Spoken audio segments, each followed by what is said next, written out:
దీంతో పాటు బేకరీలో అగ్ని ప్రమాదం. ఇది బండి సంజయ్‌కి ఎంపీ టికెట్ ఇవ్వొద్దు అని బీజేపీ సీనియర్ నేతలు డిమాండ్ చేశారు అనే ఒక న్యూస్ అయితే వచ్చింది వెలుగు పేపర్‌లో. ఇక్కడ కరీంనగర్ బీజేపీ ఆల్రెడీ ఆయన కరీంనగర్ నుంచి బీజేపీ ఎంపీ.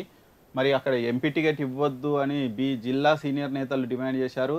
ఎవరైనా తమలో ఎవరికే ఇవ్వాలి అని ఆహ్, డిమాండ్ చేసినట్టు తెలుస్తుంది. పెద్దపల్లిలోను సీనియర్లకే టికెట్ ఇవ్వాలనే అభిప్రాయం వ్యక్తం చేశారు. ఇవాళ పెద్దపల్లి, కరీంనగర్, నిజామాబాద్ పార్లమెంట్ స్థానాల పరిధిలోని బీజేపీ సీనియర్ నేతలు ప్రత్యేకంగా సమావేశమయ్యారు.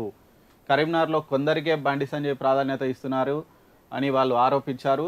ఆయన తీరుపై అధిష్టానానికి ఫిర్యాదు చేస్తామని చెప్పారు. సంజయ్ తీరుతో కరీంనగర్ జిల్లాలో పార్టీ బలహీనమైంది. కమలం పార్టీ సీనియర్ నేతలు ఆరోపిస్తున్నారు. కాగా ఇటీవల జరిగిన అసెంబ్లీ ఎన్నికల్లో చాలా చిన్న మార్జిన్‌తోనే బండి సంజయ్ ఓడిపోయారు.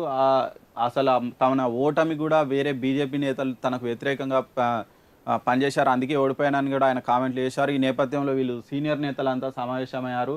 మరి ఏం జరుగుతుందో చూడాలి. ఆల్రెడీ బీజేపీ అధికారంలోకి రాలేదు. ఓన్లీ 8 మంది. సరే గతంతో పోలిస్తే సీట్లు పెరిగినప్పటికీ వాళ్ళు అధికారం ఆశించారు. అంతవరకైతే వీళ్ళు వాళ్ళ పార్టీ కీలక నేతలే ఓడిపోయారు. అందులో బండి సంజయ్ లాంటి నేత కూడా ఓడిపోయారు. ఈ నేపథ్యంలో అసంతృప్తి గళమైతే స్టార్ట్ అయింది. ఇది ఎంతవరకు అవుతుందో మనం చూడాలి. ఇక బీఆర్ఎస్‌తో ఆర్థిక వ్యవస్థ చిన్నాభిన్నమైందని కూడా ఎమ్మెల్సీ జీవన్ రెడ్డి చెప్పినట్టు ఒక న్యూస్ అయితే వచ్చింది.